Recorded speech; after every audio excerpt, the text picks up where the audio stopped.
Assalamualaikum warahmatullahi wabarakatuh. Kembali lagi bersama Ibu dalam mata pelajaran Bahasa Indonesia.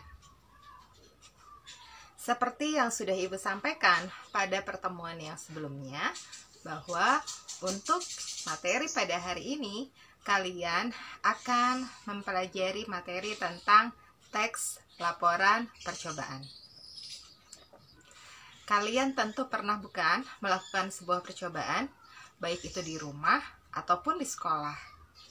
Misalnya, percobaan untuk membuat sebuah karya seni atau dalam eksperimen mata pelajaran IPA. Kita akan membahas tentang materi teks laporan percobaan. Sebelum kita lanjutkan tentang materi tersebut, ada baiknya kita simak bersama salah satu tayangan berikut ini. Selamat menyaksikan.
Biasanya, setelah melakukan sebuah percobaan, kalian akan diminta untuk melaporkan percobaan tersebut dalam bentuk teks. Teks itulah yang disebut dengan teks laporan percobaan.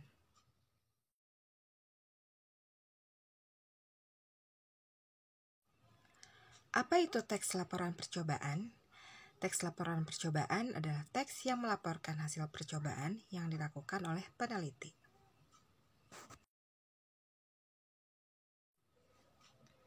Teks laporan percobaan berfungsi untuk memberikan informasi kepada orang lain mengenai hasil percobaan yang telah dibuat. Percobaan yang dilakukan dapat berkelompok atau mandiri. Nah, dari penjelasan tadi, bisakah kalian membedakan perbedaan dari kedua teks berikut ini? Teks 1.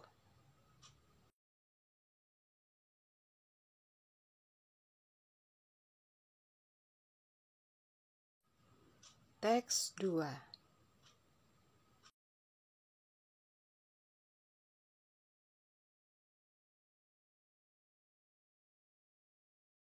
Manakah menurut kalian yang termasuk ke dalam teks laporan percobaan?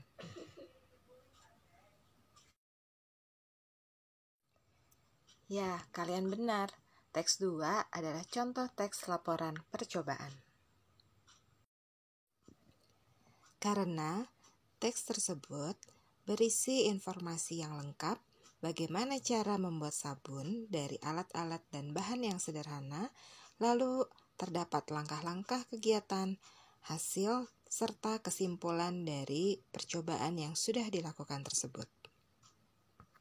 Adapun teks yang kedua adalah teks laporan observasi. Karena teks tersebut hanya menyampaikan informasi-informasi mengenai pengamatan atau percobaan yang dilakukan. Teks 1 merupakan teks laporan hasil observasi. Karena teks tersebut hanya sampai memberikan informasi mengenai kelinci yang sudah diteliti atau diamati oleh si penulisnya. Nah, sekarang bisakah kalian membandingkan teks laporan percobaan dengan teks-teks yang lainnya? Ada juga teks yang berisi langkah-langkah dalam pembuatan atau pemakaian sesuatu. Teks tersebut sudah pernah kalian pelajari di kelas 7. Ya, teks tersebut disebut dengan teks prosedur. Jadi, bisa disimpulkan bahwa teks laporan percobaan merupakan teks laporan yang lebih lengkap karena berisi informasi-informasi mengenai subjek yang diamati, alat-alat dan bahan, langkah-langkah percobaan, hasil sampai dengan simpulan dari kegiatan percobaan tersebut. Jadi, dengan demikian, untuk membedakan teks laporan percobaan dengan teks-teks yang lainnya, kalian dapat melihatnya berdasarkan struktur dari teks laporan percobaan. Teks laporan percobaan memiliki dua struktur. Ada struktur yang sederhana dan ada struktur yang kompleks. Adapun struktur teks laporan percobaan yang sederhana terdiri dari judul, tujuan atau manfaat, bahan dan alat, langkah-langkah kegiatan, hasil percobaan, dan simpulan. Sementara struktur teks laporan percobaan yang kompleks terdiri dari pendahuluan, landasan teori, metode penelitian, hasil percobaan, dan simpulan. Struktur teks laporan percobaan yang akan dibahas adalah tentang struktur laporan percobaan yang sederhana. Namun, tidak ada salahnya sebagai bahan pengetahuan kalian juga perlu mengetahui struktur teks laporan percobaan yang kompleks. Pada struktur teks laporan percobaan yang kompleks, diawali dengan pendahuluan. Di dalam pendahuluan, terdapat latar belakang atau dasar atau inti masalah. Kemudian ada rumusan masalah. Rumusan masalah berkaitan dengan pertanyaan yang sedang dibahas. Lalu tujuan, yaitu untuk mengetahui kebenaran atas percobaan yang akan dilakukan. Berikutnya ada landasan teori, yaitu teori-teori yang mendasari percobaan. Kemudian, metode percobaan merupakan cara atau teknik yang digunakan dalam melakukan percobaan. Selanjutnya adalah hipotesis. Hipotesis merupakan jawaban sementara terhadap masalah penelitian yang harus dibuktikan kebenarannya. Berikutnya ada hasil dan pembahasan. Penjelasan mengenai hasil percobaan yang dipaparkan secara cermat, jelas, dan lengkap. Terakhir, ada kesimpulan, yaitu pemaparan hasil percobaan secara ringkas untuk menjawab pertanyaan dalam rumusan masalah yang dipaparkan. Teks laporan yang akan kalian buat nanti adalah teks laporan percobaan yang sederhana. Namun tidak ada salahnya kan kalau kalian tahu apa saja struktur dari teks laporan yang kompleks. Nah, ketika nanti kalian akan membuat teks laporan percobaan, selain kalian harus mengetahui struktur dari teks laporan percobaan, kalian juga harus tahu kaidah yang ada di dalam teks laporan percobaan. Agar teks laporan percobaan yang nanti akan kalian buat akan menjadi sebuah teks laporan percobaan yang sempurna. Kaidah kebahasaan teks laporan percobaan. Kaidah kebahasaan teks laporan percobaan terdiri dari kalimat aktif, kalimat pasif, kalimat perintah, kata tugas, kata sinonim atau antonim, dan kata bilangan atau ukuran. Kalimat aktif merupakan kalimat yang polanya diawali dengan subjek di awal kalimat sebelum predikat. Kalimat aktif terdiri atas dua jenis, yaitu kalimat aktif transitif dan kalimat aktif intransitif. Kalimat aktif transitif adalah kalimat aktif yang memerlukan objek, sehingga pola kalimatnya berbentuk SPO atau subjek, predikat, objek, atau bisa juga SPOK, subjek, predikat, objek, dan keterangan. Contoh kalimat aktif transitif. Tino memutar baling-baling. Tino sebagai subjek, memutar predikat, dan baling-baling adalah objeknya.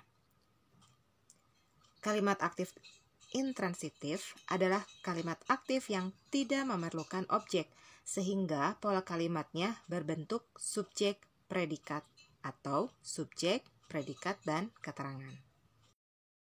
Contoh kalimatnya, Hasan bercanda, Udin berteriak, dan lain-lain, di mana kalimat tersebut tidak memiliki objek. Jadi, ciri dari kalimat aktif adalah memiliki imbuhan me dan imbuhan ber.